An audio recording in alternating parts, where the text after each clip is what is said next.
There's been a lot of negative energy throughout New England after the loss to the Raiders, but I figured, well, there's also a lot of good things to look at and a lot of positives to look at as we head into Week 2 against Miami. Welcome into Patriots Today by Chat Sports. I am your host, Brett Alper, and yes, a lot of positives, but we want to move forward, and we want to be this guy right here, that mentality. I know a lot of people in New England don't like Belichick right now because he says he's not welcome. Well, he is welcome. Mike Vrabel said it himself. But we're on to Miami, or as he liked to say, we're on to Cincinnati. We are on to Miami. Forget everything that happened in Week 1 of the NFL season, but let's go into the next week because it's just one. You saw what happened last year against the Bengals.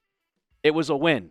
And starting off 1-0, they only won 2 games the rest of the year. So starting off 0-1, there's still some positive. Some news, though, coming in right before we started recording this video, and Tom Pelissero had it first, and then all of the Patriots beat writers kind of confirmed this. And the Patriots, they're waiving cornerback DJ James per his agents. And he was a 6th-round pick by Seattle last season. James spent most of his rookie year with New England, and he was a training camp star this summer. He was a great player in training camp and in the preseason. And I kind of expected him to make this 53-man roster, and this is a bit of a surprise, but we saw on Sunday he only played like 2 snaps. It was Alex Austin kind of getting the majority of the snaps on Sunday. So it's a bit of a surprise. I kind of expect him to be back on the practice squad if he doesn't get claimed off waivers. But the next thing that popped into my head was, what does this mean?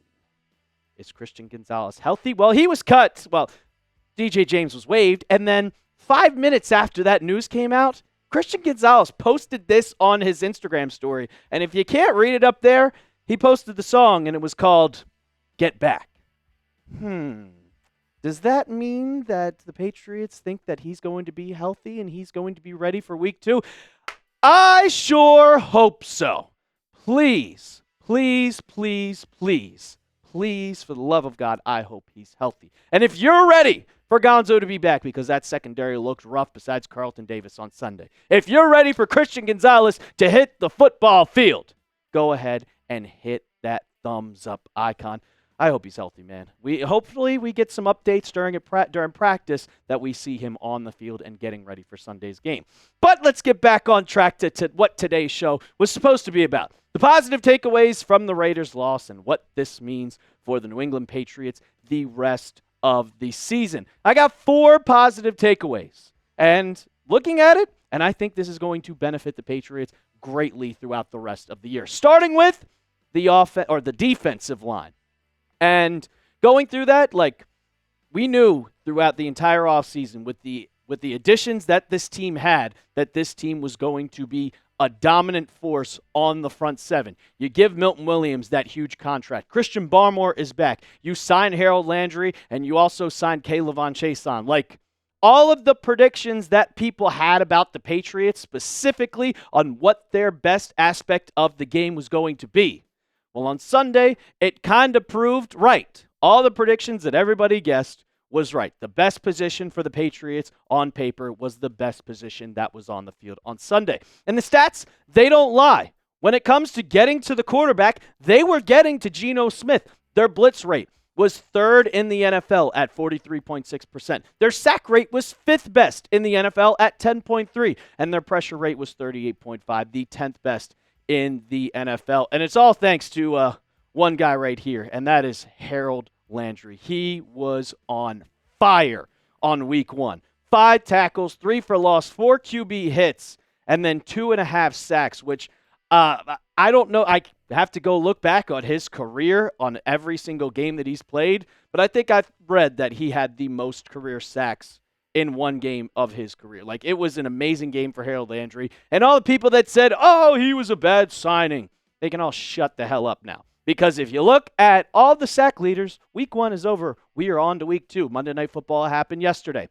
Harold Landry leads the entire league in sacks, people. 2.5 over Javon Hargrave, over Myles Garrett, over Brian Burns. He leads the league, and I think he's going to show out every single week. Milton Williams was also insane. I did a little bit on him on the video yesterday. Second good news.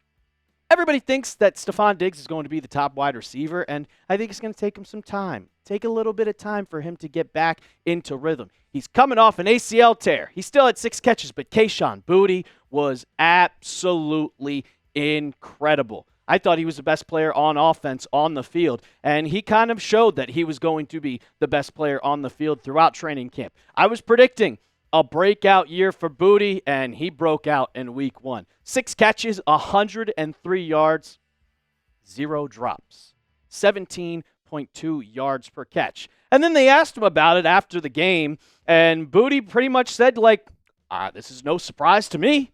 He said, I think most people fail to realize that at one point in time, I was projected as a first-round pick just before his surgery. I think a lot of people doubt that I can do what I do, but I always knew what I can do. But to some people, it is a surprise. But to me, it's always what I used to do. And it's clear that Kayshon Boutte and Drake Maye are on the same page. They're on the same connection. And it feels like that chemistry is absolutely perfect. And we kind of saw that towards the end of last season. And I think that he is going to be Drake Maye's favorite target throughout this year until we start to see Stephon Diggs get more reps. He was only on the field for about 50% of the game on offense. You're going to expect those numbers, those snap counts to go up and up and up and up. I also want to see a little bit more of Kyle Williams. He was not on the field that much at all. And less of Matt Collins. I want to see more Kyle Williams and Matt Collins. We'll get to Efton Chisholm probably later in the week if he should start because he was inactive for week 1.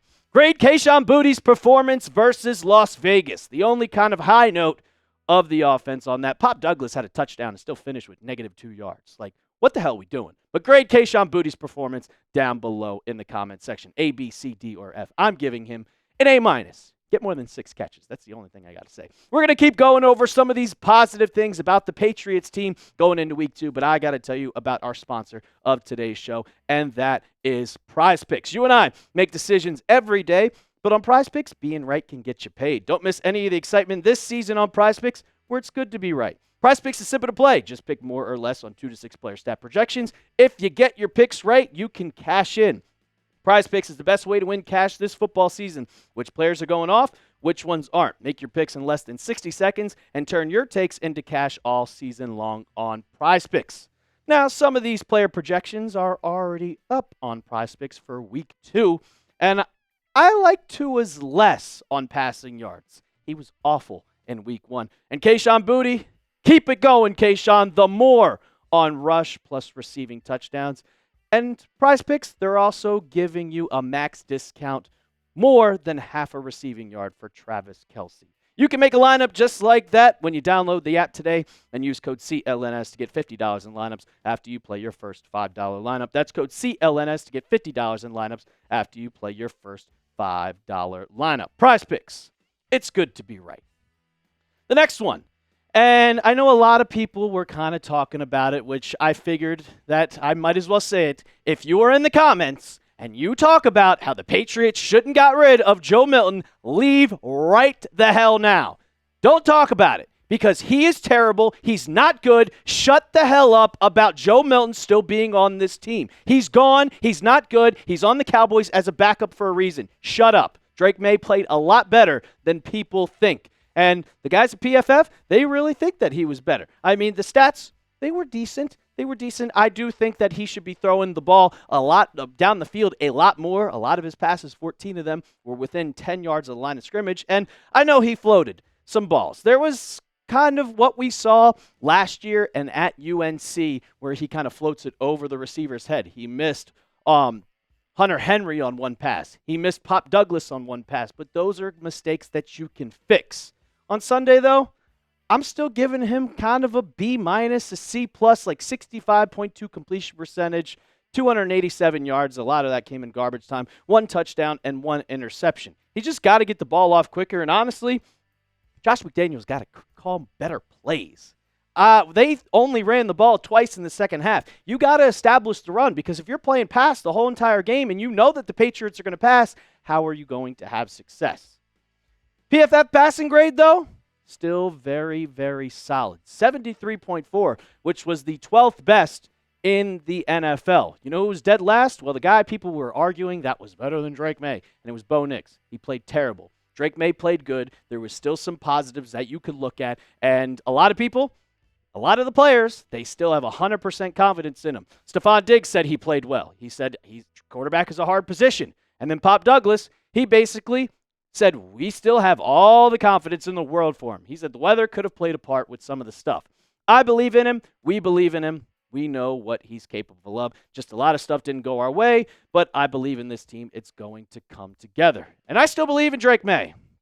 Ask me week 8 if he is playing terrible, my opinions might change, but it's 1 week, and he still shined. Like that back shoulder throw to Hunter Henry when double coverage was a perfect throw. The throws to Kayshon Boutte were perfect throws. I do want to see him use his legs a little bit more, but it's 1 week. I'm not going to overreact, even though yesterday was overreaction Monday. And the last one, you're playing the Dolphins.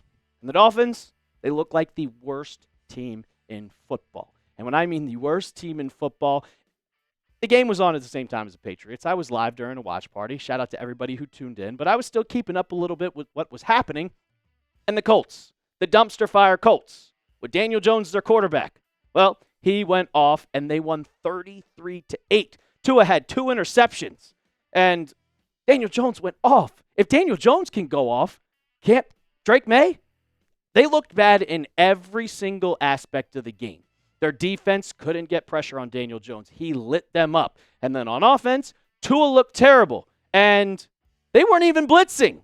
You could see the stats right here. When kept clean, Tua completed 14 for 20 with only 114 yards. Come on, man. 1 touchdown, 1 interception when he's not even under pressure.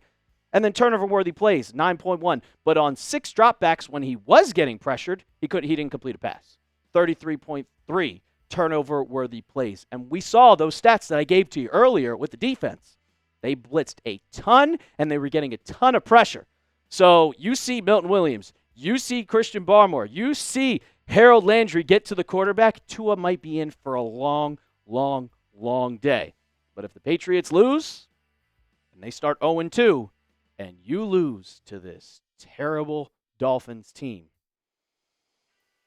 the sky is going to be falling, and we are going to have a lot of conversations on what this team could be and what the future of this team holds in 2025. Because if you can't beat that terrible team, what team can you beat?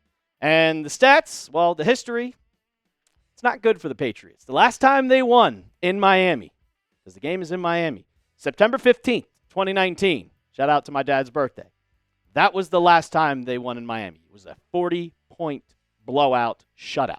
I was still in college. That's how long ago it was. 6 years ago. So hopefully they can turn the tide because Tua, he's undefeated against New England, but we're not going to talk about that. But hopefully they can win on Sunday. If you still have confidence in the Patriots, because I still do a lot. I know I was pretty down the last couple of days, but it's Tuesday now. You're on to Miami. You're on to week 2 of the NFL season. I still got confidence, and if you do, hit that thumbs up icon. And while you're down there, if you made it to the end of the video, go ahead and hit that sub button too. We're covering every single day, all Patriots, all the time. So hit that sub button, and as always, let's go Pats.